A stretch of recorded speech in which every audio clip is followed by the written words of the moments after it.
3 cabinet బెర్తులను భర్తీ చేశారు. అదే ఊపులో ఇన్ఛార్జ్ మంత్రులను మార్చారు.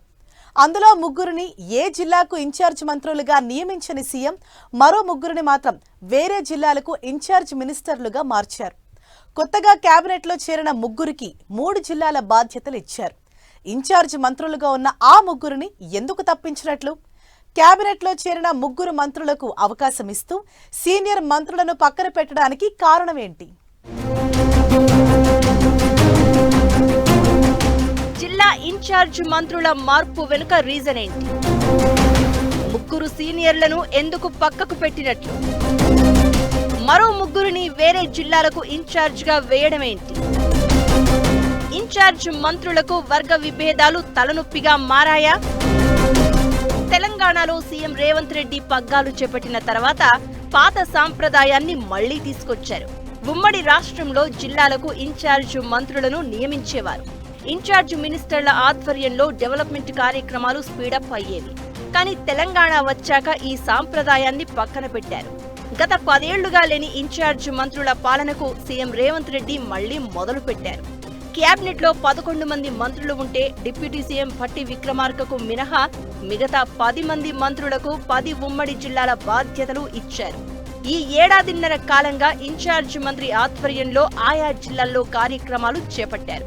నియోజకవర్గ డెవలప్మెంట్ ఫండ్స్ కూడా ఇన్ఛార్జ్ మంత్రి కనుసన్నల్లోనే రిలీజ్ చేస్తున్నారు. ఇలా ప్రతి కీలకమైన పనికి ఇన్ఛార్జ్ మంత్రి ఆమోదం ఉండడంతో ఆ పోస్టుకు ఫుల్ ప్రయారిటీ పెరిగింది. మొత్తం 10 ఉమ్మడి జిల్లాలకు 10 మంది మంత్రులకు ఇన్ఛార్జ్ మంత్రిగా బాధ్యతలను సీఎం రేవంత్ రెడ్డి అప్పగించారు. లేటెస్ట్ గా 3 మంత్రులు కేబినెట్ లోకి రావడంతో పాతవారిలో 3 మంత్రులకు ఇన్ఛార్జ్ బాధ్యతల నుంచి పక్కన పెట్టారు. ఉత్తమ్ కుమార్ రెడ్డి, కోమటిరెడ్డి వెంకట్రెడ్డి, కొండా సురేఖను ఏ జిల్లాకు ఇన్ఛార్జ్ గా నియమించలేదు. అలాగే మరో 3 మంత్రులకు ఇన్ఛార్జ్ బాధ్యతలను మార్చారు. సీతక్క, తుమ్మల నాగేశ్వరరావు, జూపల్లి కృష్ణారావుకు వేరే జిల్లాల బాధ్యతలు ఇచ్చారు. అయితే 3 మంత్రులకు ఏ జిల్లా బాధ్యతలు ఇవ్వకుండా ఎందుకు పక్కన పెట్టారు అనేది పొలిటికల్ సర్కిల్స్ లో చర్చనీయాంశంగా మారింది. మంత్రుల బాధ్యతలను మార్చడానికి కారణం లేకపోలేదనే టాక్ వినిపిస్తోంది. మంత్రి ఉత్తమ్ కుమార్ రెడ్డి ఇరిగేషన్ శాఖ మంత్రిగా ఫుల్ బిజీగా మారారట. ప్రాజెక్టుల నిర్మాణం విషయంలో ఫాలో అప్ చేయడం, నీటి కేటాయింపుల విషయంలో తరచూ కేంద్రం దగ్గరికి వెళ్లాల్సి ఉండడంతో వర్క్ లోడ్ భారీగా పెరుగుతోందట. అందుకే ఇన్ఛార్జ్ బాధ్యతల నుంచి తప్పించాలని సీఎం కోరడంతో ఓకే చెప్పారట. అలాగే కోమటిరెడ్డి వెంకట్రెడ్డి కూడా రీజనల్ రింగ్ రోడ్డుతో పాటు కీలకమైన మెట్రో రైల్, ఇతరాత్ర అభివృద్ధి కార్యక్రమాలపై బిజీగా ఉంటున్నారు. ఈ నేపథ్యంలో కోమటిరెడ్డి తనను ఇన్ఛార్జ్ బాధ్యతల నుంచి తప్పించాలని కోరారట. ఇక మరో మంత్రి కొండా సురేఖను బాధ్యతల నుంచి తప్పించడానికి వేరే కారణం ఉందట.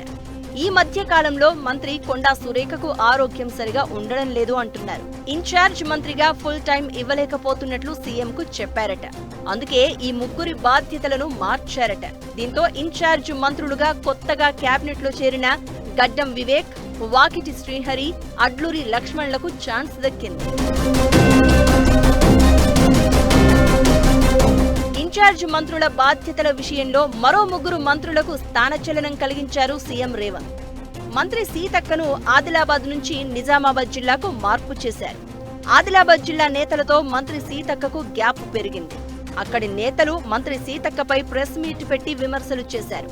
దీంతో మంత్రి సీతక్క తనకు ఆ జిల్లా బాధ్యతలు వద్దంటూ సీఎంకు విన్నవించారట.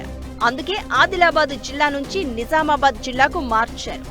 మొన్నటి వరకు నిజామాబాద్ జిల్లా బాధ్యతలు చూసిన జూపల్లి కృష్ణారావుకు ఆదిలాబాద్ జిల్లా బాధ్యతలను అప్పగించారు. ఇక ఉత్తమ్ కుమార్ రెడ్డి తప్పుకున్న కరీంనగర్ జిల్లా బాధ్యతలను తుమ్మల నాగేశ్వరరావుకు అప్పగించారు. మరో మంత్రి కోమటిరెడ్డి వెంకట్రెడ్డి తప్పుకున్న ఖమ్మం జిల్లా బాధ్యతలను వాకిటి శ్రీహరికి ఇచ్చారు. మొత్తం మీద సీనియర్ మంత్రులు పక్కకు తప్పుకున్న నేపథ్యంలో కొత్త మంత్రులకు ఛాన్స్ దక్కింది. కొత్త మంత్రులు ఇన్ఛార్జ్ జిల్లా బాధ్యతలను ఏ విధంగా నెరవేరుస్తారు అనేది మున్ముందు వేచి చూడాలి.